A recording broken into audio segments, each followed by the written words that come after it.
देखिए, BIS 15298 series is the Indian standard publish by bureau of Indian standard BIS for personal protective footwear. IS 15298 series जो है Indian standard है, publish की गई किसके द्वारा? BIS के द्वारा। किस चीज़ के लिए? फॉर पर्सनल प्रोटेक्टिव फुटवेयर, जो हमारे पैरों को प्रोटेक्ट करते हैं, सेफ्टी फुटवेयर भी आप कह सकते हैं, उसके लिए। ठीक है, आगे देखिए, it aligned with the ISO 20344, ISO 20345, ISO 20346, ISO 20347 standard.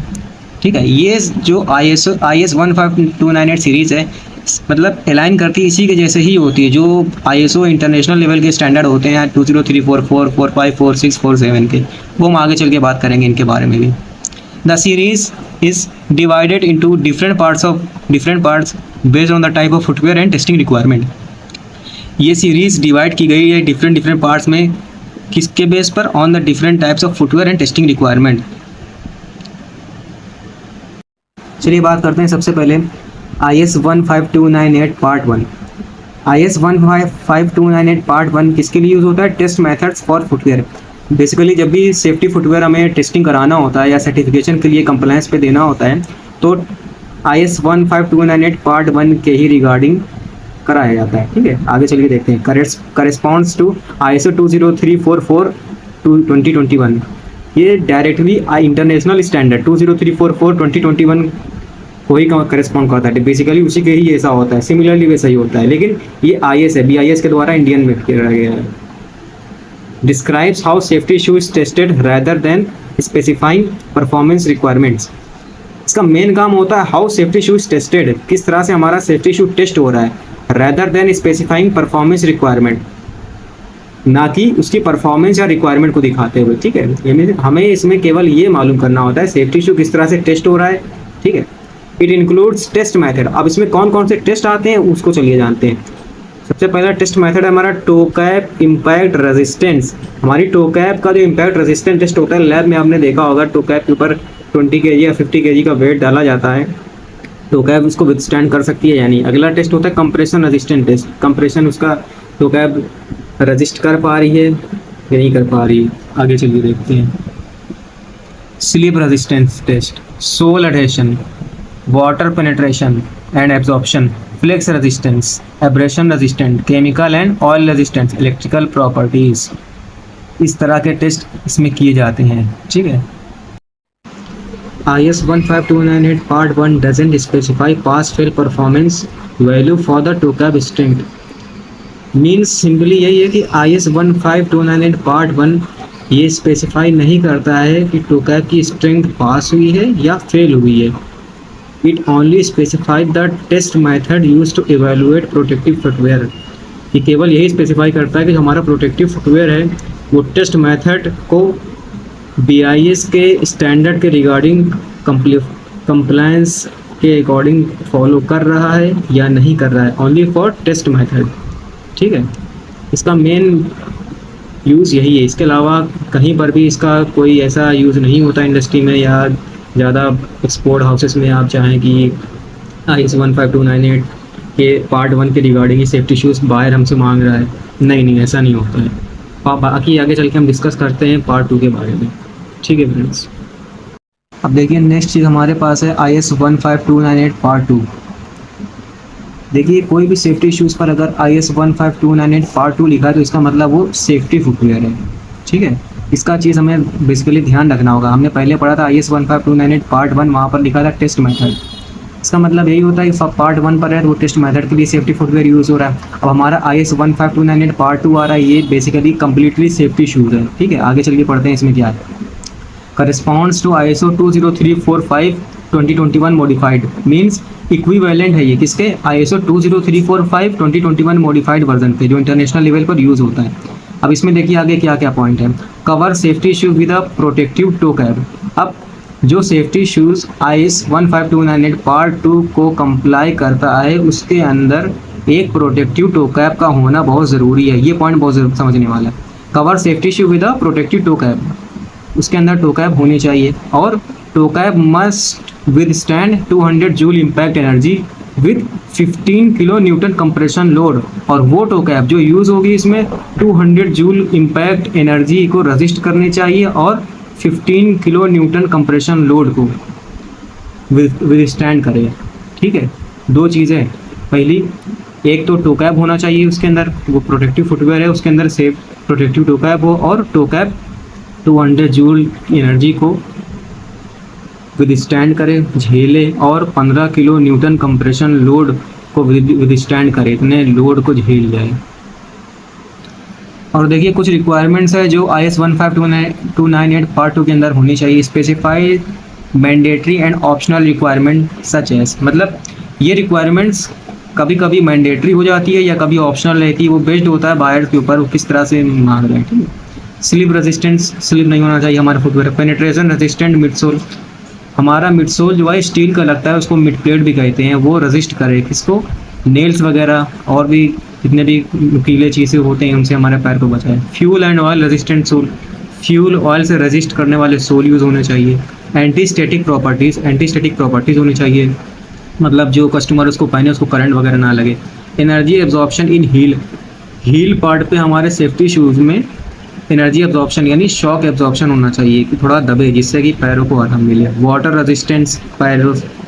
Resistance, पानी से थोड़ा बचाए हमारे पैरों को, कम्प्लीटली वाटर प्रूफ नहीं, केवल रेजिस्ट करे, ज़्यादा अंदर तक ना जाए। अब देखिए यूज़ कहाँ कहाँ होता है। IS 15298 पार्ट 2 के रिगार्डिंग सेफ्टी शूज़ यूज़ कहाँ कहाँ होते हैं। कंस्ट्रक्शंस, जहाँ भी कंस्ट्रक्शन हो रहा है, आपने देखा होगा मिडिल ईस्ट कंट्रीज़ में बहुत ज़्यादा कंस्ट्रक्शन वगैरह का काम होता है, तो वहाँ पर भी इसका बहुत ज़्यादा यूज़ है 15298 रिगार्डिंग सेफ्टी शूज़। माइनिंग वगैरह, जहाँ कोयले की खान का काम होता है। ऑयल एंड गैस वगैरह इंडस्ट्री जितनी होती है वहाँ पर भी इसका यूज़ है। क्यों? क्योंकि वहाँ पर एंटी स्लिप शूज़ चाहिए होते हैं। स्टील प्लांट्स, वहाँ पर भी हैवी कंस्ट्रक्शन है, वहाँ पर भी होते हैं। और हैवी इंजीनियरिंग, जहाँ पर इंजीनियरिंग वगैरह बहुत ज़्यादा होती है, ऐसी इंडस्ट्री जहाँ पर देखा होगा आपने मोल्डिंग कटिंग वगैरह जहाँ होती है, बड़े बड़े कटिंग होती है वहाँ पर। एंड मैन्युफैक्चरिंग इंडस्ट्री यूज़ होता है। बेसिकली हम समझ गए IS 15298 के सेफ्टी शूज़ का कहाँ कहाँ हमें यूज़ मिलता है।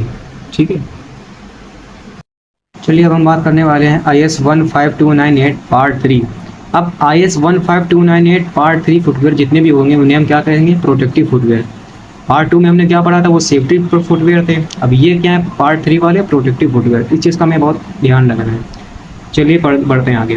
Corresponds to ISO 20346 2021 modified version, ये इक्विवेलेंट है किसके, इंटरनेशनल स्टैंडर्ड। कौन सा, ISO 20346 और 2021 मॉडिफाइड वर्जन के। ठीक है, अब इसमें क्या क्या चीज़ें आती हैं वो हम आगे देखते हैं। Covers footwear with a protective toe cap but with a lower protection than safety footwear. इसके अंदर भी ऐसा, मतलब ये भी स्टैंडर्ड है, इसके अंदर भी प्रोटेक्टिव टो कैप का होना जरूरी है, but with a lower protection कम चलेगी, lower protection than safety footwear. जो हमने पार्ट 2 में देखा था वो सेफ्टी फुटवेयर थे, उससे इसकी प्रोटेक्शन कम होनी चाहिए, किसकी, टो कैप की। आगे देखते हैं, चलिए क्या है। टो कैप परफॉर्मेंस कितनी होनी चाहिए, 200 जूल इम्पैक्ट रेजिस्टेंस। हमने पार्ट 2 में देखा था कितनी थी, 200 जूल। अब पार्ट 3 में कितनी है, 100 joule impact resistance. Lower compression resistance than part 2, compression resistance toe cap की कम होनी चाहिए as compare to part 2 in part 3। कहाँ कहाँ इसका सुइटेबल है, suitable where moderate protection is sufficient such as, मतलब पार्ट 3 का बेसिकली मतलब यही है, जहाँ पे मीडियम प्रोटेक्शन हमें चाहिए हो वो पार्ट 3 को कंप्लाई करेंगे। देखिए इसका यूज़ कहाँ कहाँ होता है, warehouses, light manufacturing, logistics and assembly operations. ठीक है, वेयर हाउस वगैरह में आपने देखा होगा कार्टन वगैरह रहता है, इससे ज़्यादा भारी सामान वगैरह नहीं रहता है, इससे हमारे पैरों को दिक्कत हो। लाइट मैन्युफैक्चरिंग कंपनी भी ऐसा ही होती है, लॉजिस्टिक्स भी भाई ऐसा ही होती है, ज़्यादा उसमें कुछ नहीं है। असेंबली ऑपरेशन में भी ज़्यादा हैवी इंजीनियरिंग या लोड का वर्क नहीं होता है। तो पार्ट 3 का मेन मकसद यही है कि हमें प्रोटेक्शन तो मिले फुट सेफ्टी फुटवेयर में, लेकिन मीडियम प्रोटेक्शन रहेगी एज़ कम्पेयर टू पार्ट 2। ठीक है, बस इसमें इतना ही, इससे ज़्यादा और कुछ नहीं है।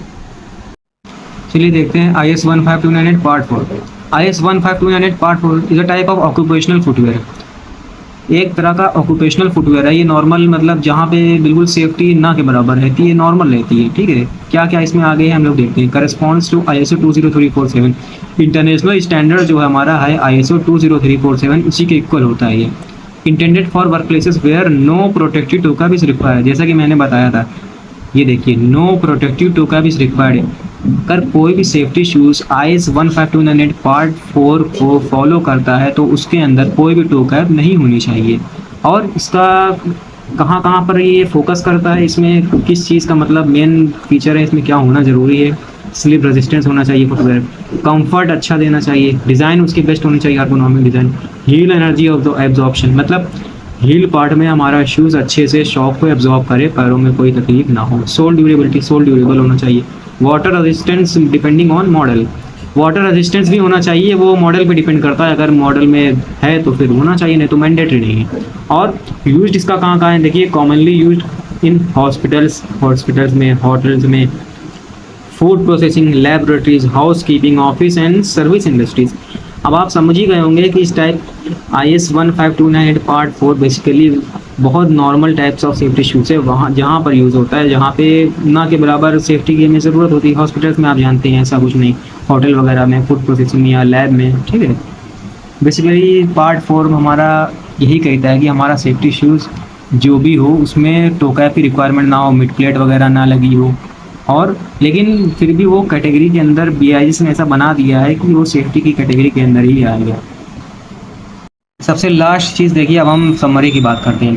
तो विच स्टैंडर्ड डू यू चूज़, किस स्टैंडर्ड को आप कब चूज़ करोगे सेफ्टी शूज़ लेने में, कभी पार्ट 1, पार्ट 2, पार्ट 3, पार्ट 4 लिखा, तो कंफ्यूज मत होइएगा। आपके यूज़ के रिगार्डिंग गवर्नमेंट ने अलग अलग तरह से पार्ट में डिवाइड कर दिया है, किस तरह का आपको यूज़ चाहिए उस टाइप का आप सेफ्टी शूज़ ले सकते हैं। देखिए अगर आपका हेवी इंडस्ट्रियल वर्क है तो IS 15298 पार्ट 2 का शूज़ लीजिए, और मीडियम रिस्क वर्क है जहाँ पे मीडियम हमें सेफ्टी चाहिए तो वहाँ पर IS 15298 पार्ट 3 का लीजिए। लोअर रिस्क वर्क प्लेसेस ऐसी जगह है जहाँ पे रिस्क बिल्कुल लो है, नॉर्मल है, मैंने जैसा बताया था अभी पार्ट 4 के बारे में, IS 15298 पार्ट 4 का लीजिए। और अगर ऐसा कोई शूज़ हमें चाहिए जो केवल टेस्टिंग एंड सर्टिफिकेशन के लिए हमें चाहिए, कोई यूज़ नहीं उसका, केवल उसका काम क्या है टेस्टिंग कराना और सर्टिफिकेशन चाहिए, उसके लिए हमें IS 15298 पार्ट 1 वाला शूज़ लेना होगा। समझ गए? 15298 पार्ट 2 है हमारा हेवी यूज़ के लिए, पार्ट 3 है जहाँ मीडियम सेफ्टी, पार्ट 4 है बिल्कुल लो रिस्क वर्क जहाँ पे बिल्कुल नॉर्मल सेफ्टी चाहिए। ठीक है, बस इसमें इतना ही है दोस्तों। Thank you so much for